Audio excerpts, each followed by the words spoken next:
Hey listeners, and welcome back to the Some World podcast. This is the second part and conclusion of Way of the Chronic, a stoner movie in book format. If you want to support my work, you can buy the Kindle ebook version of Way of the Chronic on Amazon. It is also available on audible.com, audiobooks.com, storytel.com, and on the Bookmate app. Now, go grab a Mountain Dew and a bag of Lay's, salt vinegar Lay's, and enjoy part 2 of Way of the Chronic.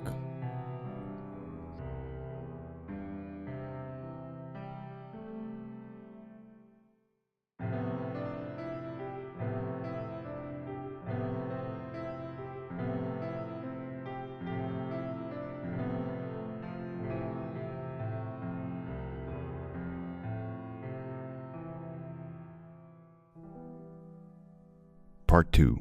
High Roller. The man, delicate razor blade in his hand, knelt by the stationery over by Sweatpants' seat, with all the passengers gathered around him. Blondie was there too. As the man brought out his Zippo lighter, solid gold, engraved High Roller, and held the flame under the razor blade, the passengers resembled children watching their dad fixing a broken bike. Drawing even, deep breaths through his nostrils, he proceeded to gently and slowly make tiny incisions to part the paper that the driver's saliva had treacherously glued shut.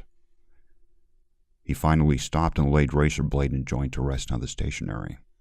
Ever so carefully, he parted the incised paper. One would think that the heavy pressure of the dense packing would send the paper bursting outward at its release, but it softly fell onto the surface like a swan landing onto water. He poured the crumbled buds onto the stationery and threw away the ruined filter with a hasty look of disgust. He then held up the paper, and it was impossible to tell that it had once been rolled. Suit raised his eyebrows. High degree of manual dexterity, flawless hand-eye coordination, hyper-effective decision-making skill, emotional resilience, and physical stamina. These are the traits of a surgeon. I ain't never seen anything like that before, said Cap. Sweatpants nodded in awe. The man paid them no mind, but now raised the paper flat in the air, and using the lighter, applied a parsimonious amount of heat beneath it. He went to and fro with the lighter, to and fro, to finally display a paper that looked entirely new and unused. Not a crease was visible. Spontaneous applause broke out. He opened the cigarette pack he got from Blondie and pulled out the one cigarette. I will have to pack this spliff with a considerable amount of tobacco. Unadvised for its health implications, but in this case necessary. You see, sativa siccum affects the neural communication network in such a way that the THC, tetrahydrocannabinol, the primary molecule that deceptively poses as the brain chemical anandamide, attaches surprisingly strongly to receptors that disrupt the cerebellum and basal ganglia, affecting motor control, reaction time, coordination, and balance. This is not a good high. What we want is to engage the neocortex that controls higher-order brain functioning and the mesocortical limbic dopamine pathways, which mediate learning. To counter the disruptive effects, we add nicotine, which stimulates the adrenal glands, discharging ephedrine, also known as adrenaline. Packed and rolled correctly, and with some additives, this will bring the user to a state of hyper-awareness, mostly caused by a dopaminergic motivation spike jolted by the sudden appearance of adrenaline. He took the paper and creased it with one hand in a swift motion. He then laid the paper down. One quick movement of the razor blade opened up the cigarette, and the tobacco strands flowed onto the green granulate.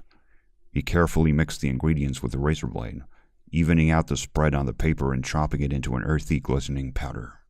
From his inner pocket, he produced a number of small leather pouches, all filled with ground herbs and plants, of which he sprinkled into the mix with utmost certainty. These are all natural, hand-picked on the plains of Mexico by yours truly. They add to muscle relaxation without interfering with motor control and balance. He grabbed the cigarette pack, opened it, and for a short moment he froze, before immediately regaining control. He stood quiet for a few seconds, then said, I fail to realize that the cigarette pack is of a newer model. This model doesn't include the center flap. There's no flap. Again, he quieted for a few seconds, gathering himself. No flap, said Suit matter-of-factly. No nap. The man inspected the pack, turned it up and down and left and right. Must be a flap somewhere. Suddenly, he saw it. With as much grace as fours, he turned the pack inside out, and hidden behind that foil thing and a bunch of other stuff, there it was. The flap. He cut out the flap with the razor blade, and the rest of the procedure was as much crafting as it was performance. In what seemed like one long motion, he fit the filter in the paper, gathered it all up, and rolled the spliff at one fell swoop. It was remarkable, shining white, almost rectangular rather than cylindrical in shape, and with perfect symmetry. He twirled the top of the paper into a stiff spiral as if made of rope, and lit it with his golden lighter. It burned down the curve slowly and steadily, giving off fumes as he brought it past Sweatpants and gave it to Blondie, who accepted it with unbelieving eyes. How did he do that? She thought out loud. Oof, sighed Suit. I wouldn't mind a hit of that. The mother pearl, whispered Cap, awestruck. Sweatpants, who had been enjoying a deep, contemplative silence, stared at the artwork. No words were necessary, and much less able to describe that which had been crafted. Suddenly, Sweatpants' eyes shifted focus and widened, as lights were coming right at the bus. "Car!" he yelled, and everyone stiffened, except for the man, who only nudged his head a little. There was a thud, and the impact made the bus rock to and fro. "What the fuck?" said Tattoo. "Did someone just hit a stationary bus?" Everyone remained still until there was a knock on the front doors. "Should I open it?" asked the driver cautiously. "Open it," said the man, and there were no two ways about it. The driver made it up front and pressed the door button. A man and a woman came bursting in, soaking from the rain. Tattoo was the first to recognize them. "Hey," she said. "It's them." They were famous actors Taylor DeAugustine, the male lead from such acclaimed modern classics as The Remains of What Is Left, and To Teach a New Dog Old Tricks, and his female counterpart Clarissa West, known primarily for Gladiator Woman and Cowboy Lady, though her repertoire was vast and not justly judged by blockbuster fame alone. "Quick, help!" exclaimed Taylor. "Are you all right?" asked the man calmly. "Is anyone hurt?" Clarissa shook her head. "No, but we need to charge our phones. Mine's at 15%. "And I'm at 10, added Taylor. The driver made a troubled face.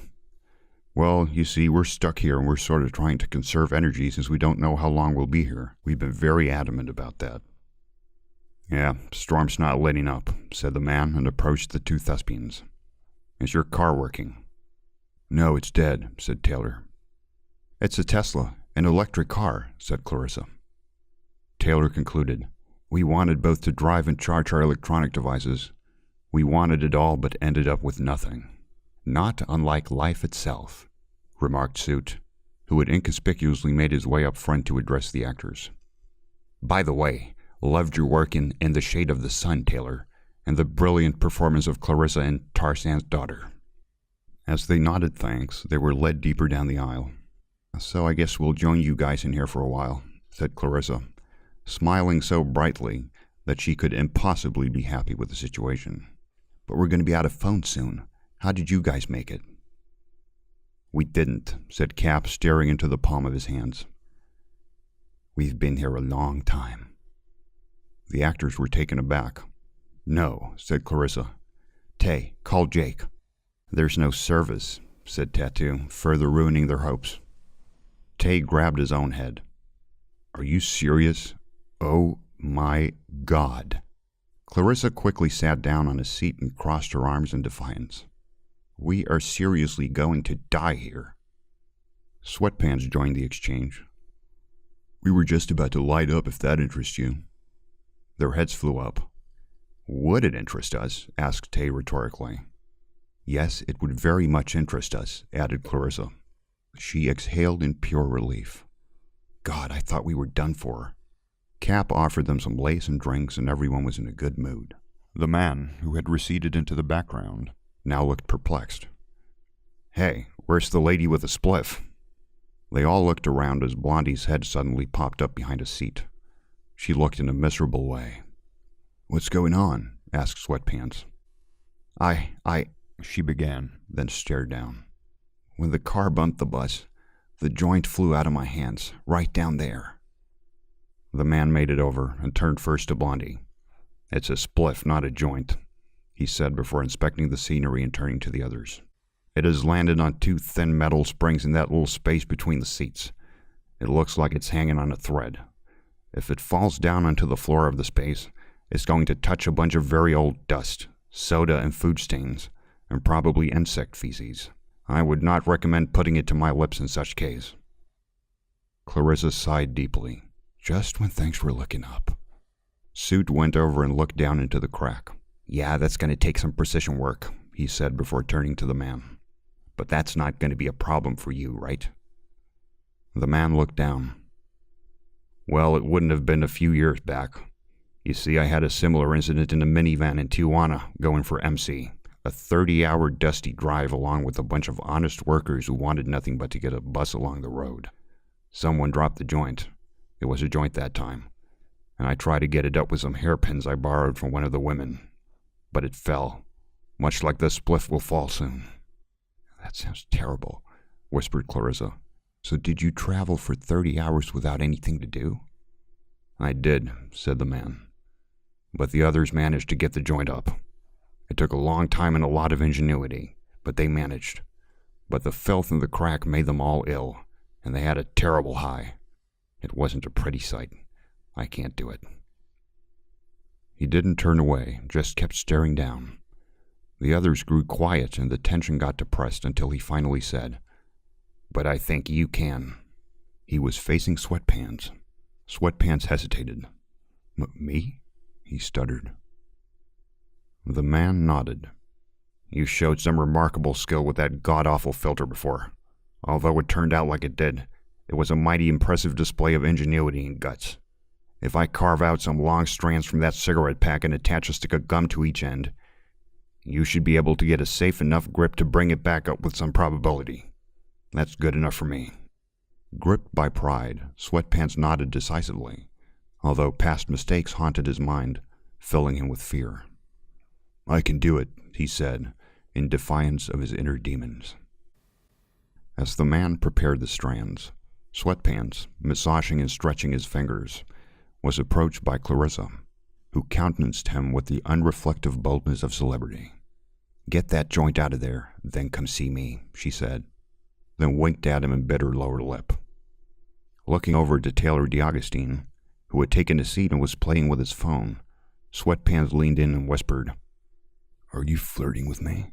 So what if I am? She asked and smiled suggestively. He whispered even lower, But I thought you were, with him. Clarissa shook her head. Nope, it's just a front, an arrangement. The truth is that Taylor D'Agostine is gay. Unfortunately, prejudice and the cultural norms of today won't allow him to live openly and to fully express his inner self. Everyone wants us to be the perfect couple, so we pretend. Frankly, we're more like brother and sister than anything else. It's been a deep experience and I wouldn't trade it for the world. But I wish to one day live in a world where lies like these wouldn't be necessary. She went back to Taylor, throwing Sweatpants a look over her shoulder. He gave her a reassuring nod. The man chewed up some gum, split it, and gummed the strands which he gave to Sweatpants, who was glad to see they were working as a team, as equals. You're up, said the man, smiled, a big warm smile, and gave him a fatherly pat on the shoulder. The carton strands felt unexpectedly sturdy in Sweatpants' hands. He carefully assessed the situation between the seats. Turning to Suit, he asked, Do you still have percentage left on your phone? Indeed I do, he merrily replied, and had the flashlight running and pointed to the location before Sweatpants had even had time to ask. Sweatpants smiled. Great minds, huh? Great minds think alike, Suit mused, but greater minds think identically. Sweatpants stopped for a moment to think about whether what Suit just said had made any sense, but quickly shook his head, dismissing any further investigation, and got down to the problem of a spliff hanging by a thread. One strand in each hand, he bent over the space in between the seats, careful not to block Suit's guiding light. "A little to the left, please," he humbly instructed Suit. "Just a little to the right." He squinted, readjusting his eyes. "And up just a Mitsubishi, huh? Perfect view. And there we are, I thank you very much." The spliff did not lay in a stable position at all. The two thin metal springs that were holding it up had a substantial gap in between them, and it looked dangerously close to falling into an abyss of filth. "Okay," he mumbled to himself. "We're going to have to make this a stick and move." His fingers tensed around the strands, anticipating action, but he suddenly hesitated. Self-doubt had once more taken hold of his resolve. "Don't think," an inner voice told him. It was the voice of the man, guiding him. "Just do it and save your worries for later." Throwing a glance over his shoulder, he found that it wasn't an inner voice at all. It was in fact the man standing right beside him, whispering in his ear. Sweatpants smiled, relaxed, and with a flick so agile it would have put a Mikado master to shame. He moved the joint out of the space in between seats, into the air, and caught it between his teeth. The man was already holding out his golden lighter, so that he only had to push the wheel with his thumb to set the joint ablaze. Cap held out his hand, and they high-fived intensely while everyone cheered. Before excusing himself, Sweatpants took a drag and gave the joint off to Cap, who brought it to his smiling lips. The actress met him in the aisle. She was clutching her chest, her face colorful as if in full bloom. "That was the most awesome thing I have ever seen," she said in a panting voice, and leaned in to kiss him. That's when Sweatpants came back to reality. They were all gathered, just as they'd been before, but the actors were gone. "Clarissa? Tay?" He wondered to himself, his confusion total. He could not remember going to sleep, had he been so swept with lust as to render him unconscious. And why had Clarissa and Taylor left the bus in the middle of a storm? When he thought about it, it was kind of funny that they had been out driving in the storm in the first place. Why had they been out driving in the storm in the first place? Seriously, it couldn't be possible to control a vehicle in all this rain and wind. They'd have slid off the road in no time. Why would two Hollywood stars at the height of their careers go off on a suicidal countryside drive like this? It just didn't make any sense. But what if they were never here? A strange voice he had never heard before whispered inside his mind. The voice sounded like some mist lady in some sword movie, and it had echoes. What if they died on that road, and paid a last visit to us living souls before moving on to the other side? Sweatpants really didn't believe in that stuff, but at this moment, anything seemed plausible. What if they crashed into your bus, killing everyone except themselves, and what you saw was them going back to life, while the rest of you remain here, and death. A brief, fearful anxiety arose in his heart, but he quickly interrupted his own foolish, derailing thoughts. "Wait. Maybe it's better if I just ask somebody before I believe in all this." He turned to Cap, who was staring at him. "You were gone, dude," he said. Sweatpants looked around. They were all looking at him. The man knelt before him. "Have you recently ingested any substance in the piracetam family?" Sweatpants looked at him, dazed. Yeah. I had a Call of Duty tournament a couple of days ago, man." He shrugged. "Improves attention and stuff." "It does. It also reacts strongly with the tryptamine-like herb extract I sprinkle into the spliff. Some must have gotten on the paper and you inhaled it as I gave it to the lady." Sweatpants looked to Blondie, and now he knew where, rather when, he was. "It was just passed. We haven't even smoked it yet." He snorted and shook his head. "So, Taylor DeAugustine and Clarissa West were never here," Tattoo interrupted. "Would have been cool if they had been, though." Sweatpants frowned. "But how did you know about—" Now it was Suit's turn to interrupt. "Well, you see, you narrated the episode under your breath, and after a while it wasn't possible not to focus on it and sneak a listen." He tipped his head, smiling brightly. "You went into remarkable depth of psychology and motivation of character," he said, and swiftly shook his index finger at Sweatpants while nodding with stern reassurance. "You're talented." Sweatpants suddenly felt awkward. Did I also narrate the part about Clarissa, you know? I loved her monologue about her and Taylor and their struggle, said Blondie heartfeltly. I was moved. Wow, said Sweatpants and nodded at the spliff in Blondie's hand. That's some strong shit. I think we're in for a ride. Enjoy, said the reading man, who was moving back to his seat in the far end. Sweatpants looked up. But don't you want to hit it too? The man smiled and shook his head while picking up his book and getting seated. Just helping out some folks who wanted to have a good time. You sure did, said Suit. We thank you, sir. The man nodded. No problem, he said. Good times are more important than people think.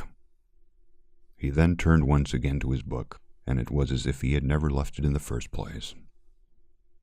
Blondie took the first hit. Oh, okay, she said, blushing. What are you feeling right now? Asked Suit inquisitively, as if monitoring people for some research project. Flushed, clutching her chest lightly, she gave off a little cough and passed it on to Suit, who waited to take his drag before Blondie was finished talking. It's strong, but very easy to inhale at the same time, she said. And it tastes like a bunch of different things. She smacked her lips giddily, trying to identify the taste. I don't know, can't describe it. You'll have to taste for yourselves. Suit took his hit and held the smoke in his lungs, twirling his index finger in the air as if it would somehow set the gears of his mind in motion to pinpoint the gustatory sensation. Yes, he said distantly while exhaling. Yes, earthy, rich, almost invasive but pleasantly so. He took a pause to fine-tune his perception. Mulberry, is that what I'm sensing? With a faint but crucial inkling of Swedish lingonberry. He let out a dumbfounded chuckle, paused again, longer this time, before continuing his analysis. There's definitely goji in here, perhaps even noni, but that might simply be wishful thinking. One must, however, not be so foolish to overlook the obvious layer of cinnamon upon apple. Honeycrisp, specifically. He shook his head, holding the spliff. Sweet as syrup, but with a sting of bitterness. Finnish licorice. Could that be it? So many flavors in here. He inhaled some smoke from the top of the spliff, whisking it around in the air like a true connoisseur. Coffee, he pondered aggressively, as if summoning the very thing he hypothesized. Café Robusta? No answers given, he passed to Tattoo, who took a light, deep, and aesthetic drag. She smiled. How do you know so many, things? She suddenly asked Suit. Like gravity and berries and stuff.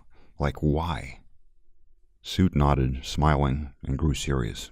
He put palm to palm and bent over to let his forearms rest upon his thighs. Why indeed? He said, focusing his eyes on his hands. I worked in retail. I was a sales manager at a supermarket. I was doing quite well. The job took care of all my material needs, but it did little to satisfy my thirst for knowledge. After work, I would read Wikipedia entries, one topic led to a subtopic, and so forth, and gone I was, venturing deeper and deeper into the world of never-ending knowledge. After some time, my wife took concern. She said I was spending so much time on Wikipedia that I was beginning to elude my responsibilities and to neglect her as well. My work started suffering, from reading entries only on breaks to sneaking away during active hours for a quick mind fix. One day at home, I went into my room to find my wife by the computer. 100 tabs, she said, and revealed my online activity from the previous night. It had started when I had a peanut butter sandwich and got curious as to the history of peanut butter. I went on Wikipedia, and I still remember the words. Peanut butter is a food paste or spread made from dry roasted peanuts. It often contains additional ingredients that modify the taste or texture, such as salt, sweeteners, or emulsifiers. Emulsifiers, I thought. What the hell is that? Clicking the term, I was immediately brought before the sentence. An emulsifier, also known as an emulgent, is a substance that stabilizes an emulsion by increasing its kinetic stability. Kinetic stability, I thought. What the hell is that? Hours later, I had to pause my investigation into peanut butter due to fatigue. I would never have expected that such a pedestrian topic would take me on a journey from thermodynamic equilibrium to ancient Greece and on to the concept of natural monopoly. In short, my wife left me and I quit my job to become a transient. But you're not wearing women's clothing, Cap pointed out interrogatively. A transient, said Suit with an apologetic laughter. A drifter, a man on the move. Been on the road ever since, city to city, putting my scattered knowledge to use in as varying fields as the stock market, botany, elderly assistance, guided tourists, among many others. Wikipedia led to the ruin of my life, and then, ironically, helped me build a new, better one. What a story, said Blondie wondrously. Wow. Yeah, I like that part where you became a transvestite, added the driver and emptied his Mountain Dew. He received the spliff from Tattoo and took a heavy, clumsy drag. Yeah, he said instantly. Yeah, a lot of goni, not so much noni. He passed it on quickly to Cap. Honestly, the driver thought, I just think it tastes like pastrami. The spliff went around the travelers amidst relaxed, unassuming conversation. The travails of preparing and producing the spliff had worn on all of their psyches, and the simple fact that they were now smoking it was not only a testament to the human spirit, but a ritual of friendship, of belonging. This is a mellow high, Sweatpants thought, relaxing but not incapacitating, strong but not explosive. They had gone on for some time now, and the effect did not seem to rise significantly. This worried Sweatpants. At this pace, the peak would be moderate. Nothing that would leave an impression upon the experienced smoker. Sure, it was nice, but nowhere near the trip that the reading man had projected it would be. Was he all talk? Some kind of trickster? A thief? Or was it Sweatpants who had built up unrealistic expectations? Did the fault lie within the mind of Sweatpants himself? He did not know. He tried to ease in with the rest of the crowd, but a gnawing sense of disillusionment would grant him neither peace nor presence. Was the man he had admired so no more than a fraud? This was a nice one, said Cap, whose body language and expression were so loose, one almost dozed off looking at him. I don't feel bored anymore. He fell back into his seat and closed his eyes, grinning widely. Sweatpants smiled back and nodded at Cap's remark. But no matter how glad he was for his friend's ease of mind, he could not let go of his own worries. He tried to eat a chocolate donut, but despite the growing munchies, he felt only distaste. The chocolate coating was obtrusively sweet, and the bun itself seemed manufactured in its very consistency. No identity, no soul. Staring at the donut in his hand, losing himself, he realized that maybe there wasn't that much of a difference between himself and the donut, after all. Should he talk to the man? Ask him if something was wrong? No. The man was too intimidating to be approached. Instead, Sweatpants left his seat to wander over to a lonely seat a little further back. He didn't want to ruin anyone's bus with his sullen mood. He knew how devastating such behavior could be. He sat down and closed his eyes, muttering under his breath. He suddenly heard a voice close to his ear. What up? It was Tattoo who had invited herself to the seat beside him. Oh, no worries, he said. I'm just chilling. Tattoo, who seemed considerably calmer, less irritable than before, smiled and said, I lied before. About what? Asked Sweatpants. They hadn't really talked that much, so he didn't know what she could have been dishonest about. About my boyfriend giving me the weed. Really? Uh-huh. Okay. Sweatpants didn't know what to say. Why did you lie? Well, it's kind of weird to say I stole this weed from my boyfriend, right? Sweatpants agreed. Yeah. Maybe you would have gotten into trouble with the lawyer over there. He nodded in Blondie's direction. Tattoo laughed. Sweatpants couldn't help but to be somewhat intrigued. Why'd you steal it? He asked. You said you didn't smoke that much. She looked down, blushing slightly. Well, I kind of lied about that too. Now she had his full attention. So you have the chronic? Fuck yeah, she said. I make my own brand of pot cookies. It's actually a smaller business I run out of my home. No shit. What's it called? Tattoo laughed. Lady Pink. Sweatpants raised his eyebrows and turned to her intently. Fuck, I've had those. Gave me some crazy open-eye visuals, man. Saw a dragon and shit. Tattoo shrugged. Yeah, they're pretty sweet. Sweatpants frowned. But if you have a steady inflow of chronic, why did you have to steal from your boyfriend? Tattoo blushed again. Let me guess, said Sweatpants. He's not your boyfriend. Tattoo grew serious. We were together for 2 years. Moved in together after 6 months. We had it all. A house, a car, a dog, a dealer, a trailer in the back lot with a meth lab. That was his thing. One night, I heard a big explosion from the back lot.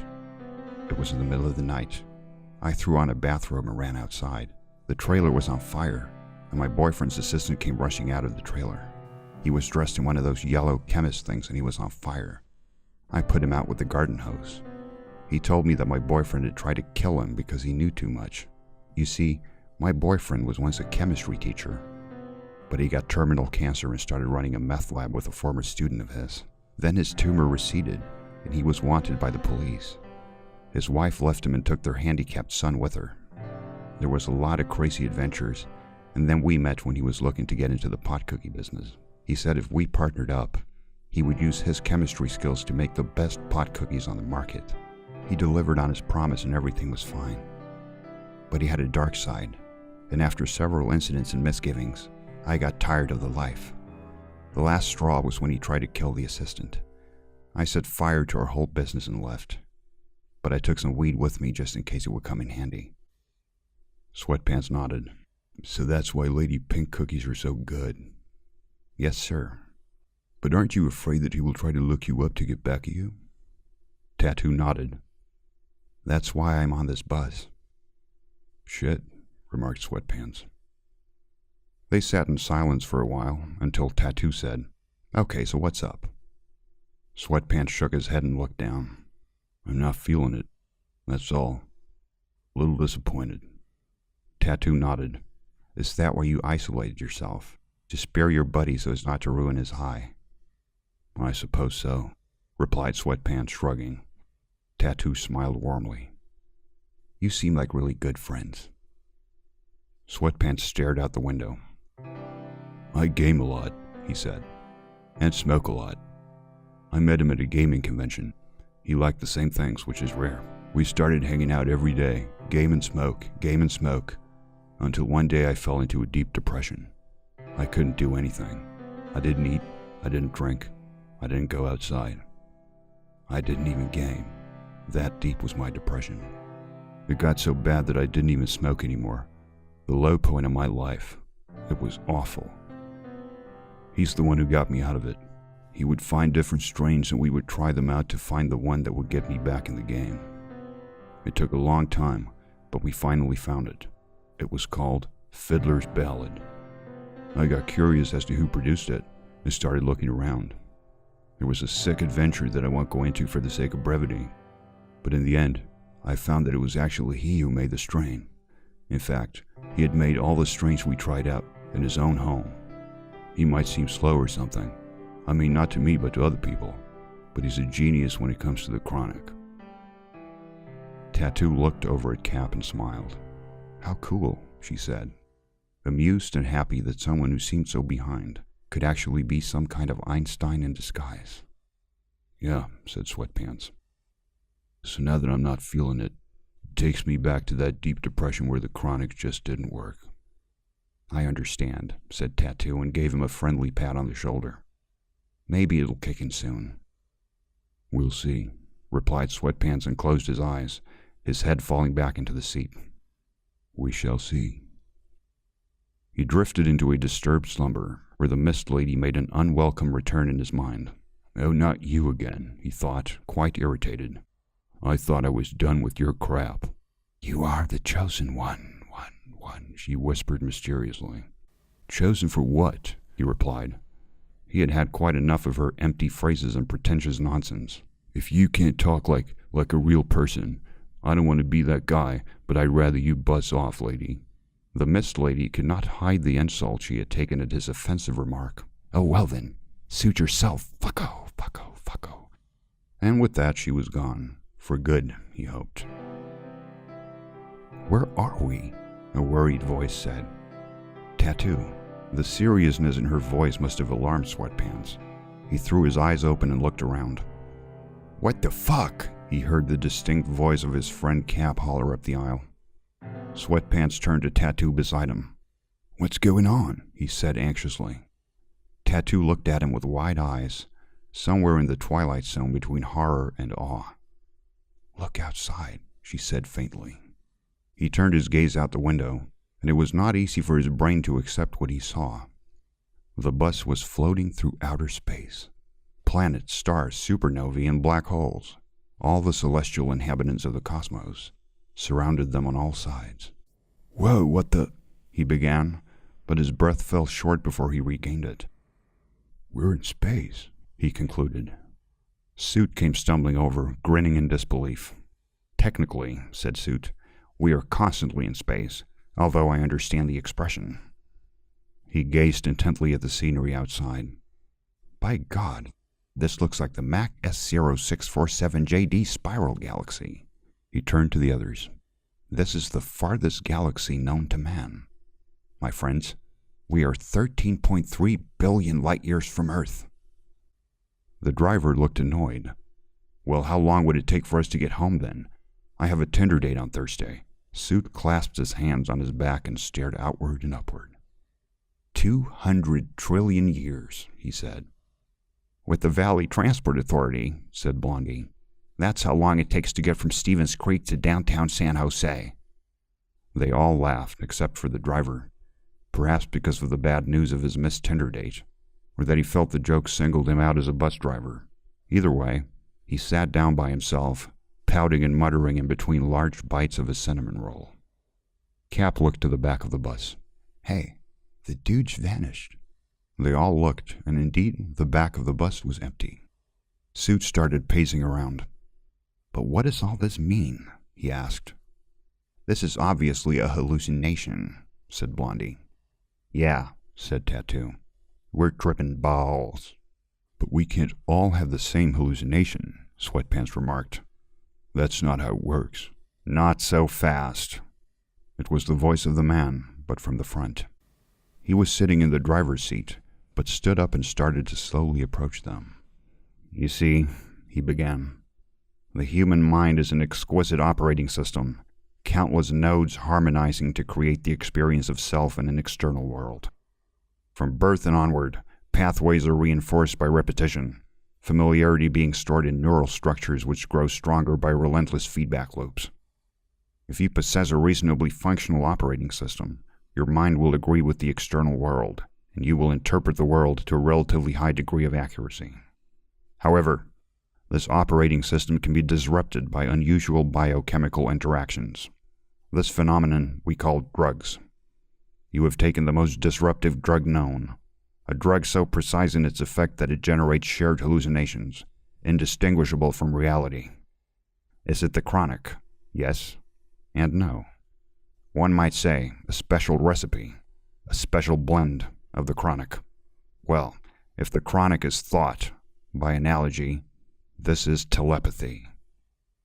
He made a waving motion with his hand. "Look around." The passengers looked, and the bus no longer floated through the cosmos. Instead, it stood in a clearing in a forest of fir trees. A snowy mountain range spread out over yonder. "Remember this place," the man said. "If you find this place, you will find me, and the recipe for this the chronic of all the chronics."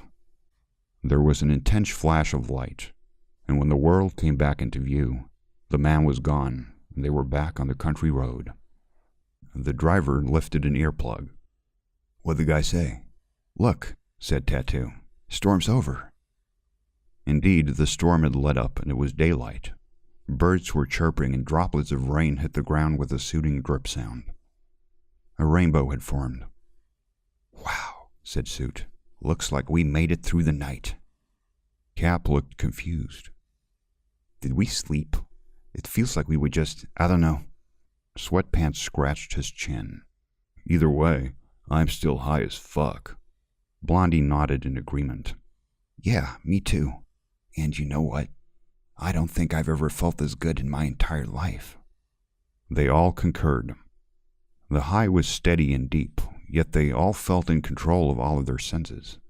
In childlike excitement, they spoke for hours about how they were feeling, and about what the mystery man had told them in their shared hallucination, about how they all believed that he had truly been there, somehow, and that they wanted to find him.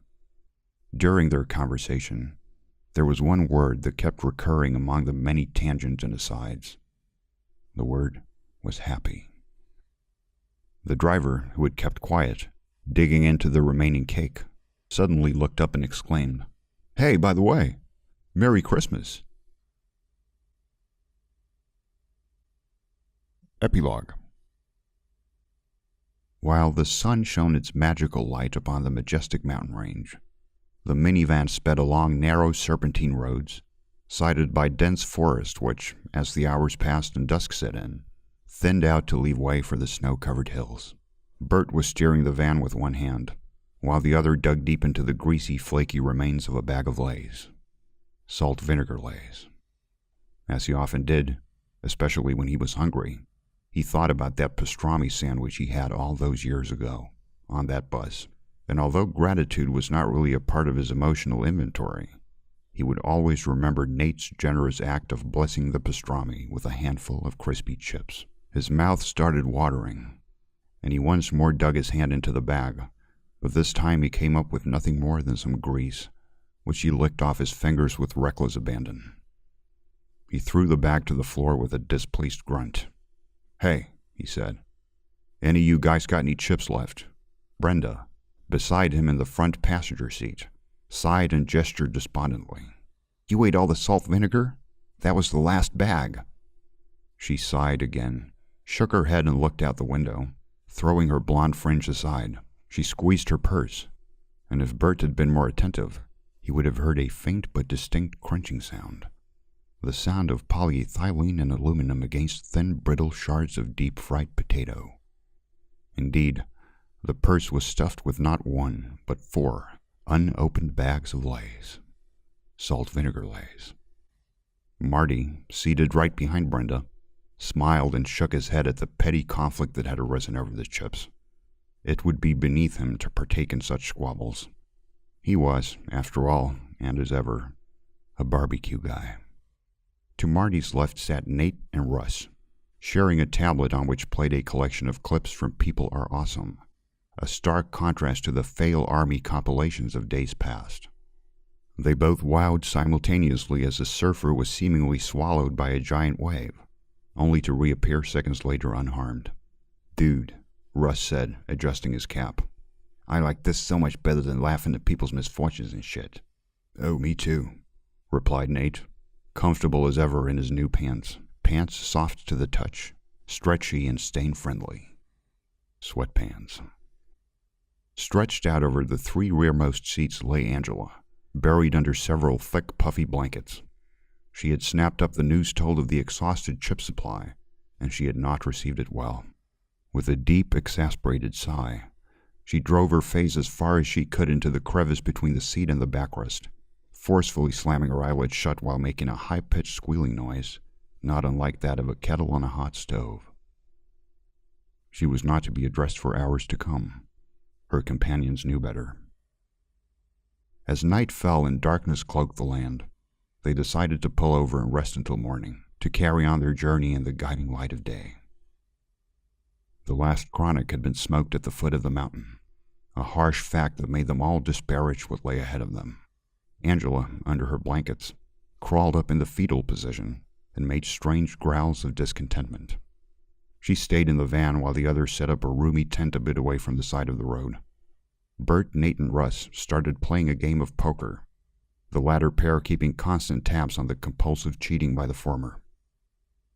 Brenda went outside to smoke a cigarette, and was soon joined by Marty, who stuck his hands in his pockets and looked reflectively up at the night sky. "There it is," he whispered, as if to himself. "What?"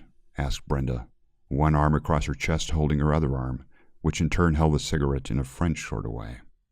"Look," he said, pointing to a specific area of the sky. She squinted at the sky, not sure what Marty was talking about. I don't see anything. He laid a hand on her shoulder and pointed once more. There, he said. She saw it. In the clear, glowing drapery of the cosmos, free of light pollution, one could make out a constellation in a spiral form. A spiral that looked strangely familiar.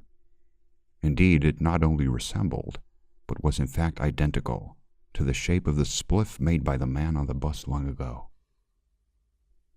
She sighed and smiled amazedly. I see it, she said. Inside the tent, Russ was doing extremely well against his opponents.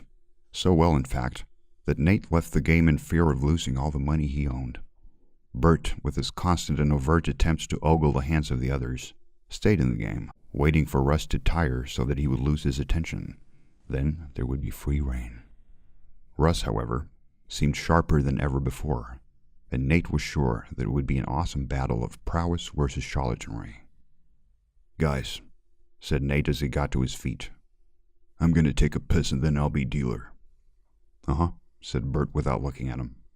Cool, said Russ and reached out a fist for Nate to bump, which he did. Nate joined Brenda and Marty outside. They hummed at him. He hummed back and joined them in looking at the sky. He wasn't quite sure what they were looking at, but he was sure that whatever it was awesome. They stood like that for a while before Nate said, Do you think we'll find him up the mountain? All I know is I'll keep looking, said Brenda. I would do anything to feel the way I did on that bus. Marty agreed. Oh yeah, with that recipe, we could change the world. Yeah, said Nate and nodded. I'm going for a leak, he said and walked off. Brenda and Marty hummed again. Marty's hand was still on her shoulder. Suddenly, she moved closer for him to put his arm around. As he did, she turned to face him with eyes closed, and they kissed. Nate, a notoriously shy urinator, made his way through some bushes and stopped behind a tree. Alas, Marty and Brenda were still visible to him, so he walked further into the forest. He could still see them, so he walked even further. He stopped and pulled his pants down, and was just about to release when some animal scurried through the bushes. Fuck, he mumbled. He tried to let it go, but his urinary mechanics refused to execute. He walked further and further into the woods, and after a while he noticed something strange. He was high. Impossible, he thought. I haven't smoked for days. The weird realization startled him and brought him deeper into the forest. When all was quiet, and his only company was the starry sky above the canopy, he let out a sigh of relief as he felt the beginning of the flood. And oh, did it flood. He turned his head upward and closed his eyes, savoring every moment of the steamy yellow beam as it vanquished the snow, laying bare the ground beneath. When you had your first hallucination, I knew. The voice was unmistakable. The man. Nate was so shocked that at first he thought it was a voice in his head, but it sounded too real, so he looked to his left into a clearing, where the man was sitting by a campfire, grilling a frankfurter on a wooden stick. Nate looked back to his urinating and then back to the man. This was a puzzling situation. He had never thought it would happen like this. All those years on the road, all the countries visited, all the love and loss, the dangerous adventures, the friendships, the sacrifices, all the weed smoked, all to find this man. And here he sat. It was like a dream. Was it a dream? With this man, you never knew. I just have to, Nate said in an excusing panic, gesturing to the organ in his hand. A man's bodily functions he cannot control, said the man, inspecting the frankfurter to return it once more to the fire. No rush. Nate relaxed and finished his business, although his thoughts were racing through its entirety. Once done, he went into the clearing. The man nodded for him to sit down. The thing about the paracetam and the trypto was a lie, the man said calmly. The first hallucination you had let me know that you were the one to walk the way. Nate frowned. What way? The man shot him a sharp look. The way of the chronic. Nate couldn't think of anything to say. All the questions he had for the man were gone, drawn blank. Yet it did not frustrate Nate, for somehow he knew that all those questions were no longer necessary. The man took a bun and placed the frankfurter inside and gave it to Nate. "No mustard, I'm afraid," said the man, and reached inside his shirt to pull out a burgundy book. He held it out to Nate, who accepted it while chewing on the frankfurter. He'd never even dreamed that he would like a frankfurter without mustard, and no pickles at that, but it was surprisingly good. Nate opened the book, and in it was what seemed to be a recipe of some kind, along with a compartment holding a collection of leather pouches marked with various letters. Nate looked closer, and soon realized it was the recipe and ingredients, sans chronic, for the special blend that had set this crazy adventure in motion. He looked up to face the man again, but the man was gone. Nate got up. "Hello?" he hollered. "Hey!" Silence was the only answer. All of a sudden, he felt terribly alone, abandoned, rejected. The hooting of an owl echoed depressingly. He went back into the woods while finishing the frankfurter. And so it was that poor Nate got lost in the forest up on the hill. He was sure he had gone back the right way, but was driven deeper and deeper into the forest. He wandered aimlessly for hours until he came upon a dirt road, which he walked along for hours more, until morning, when a bus came speeding by. The driver stopped and let him on, despite Nate not having any money due to losing it all to Russ on poker. There was only a handful of passengers, and Nate passed them all to take a seat in the far end. He opened the book and started reading the recipe. It was long and complicated, and contained riddles that occupied all of his mental resources. After a few hours, the bus broke down, and the other passengers were all complaining about how bored they were, but Nate could hardly pay them any mind. In fact, they didn't get his attention until he heard the phrase, "Let's smoke some weed." He watched as they amateurishly prepared the smokable, at which point he felt forced to intervene. He cleared his throat, and with confidence in his voice, he said, "It's not going to work.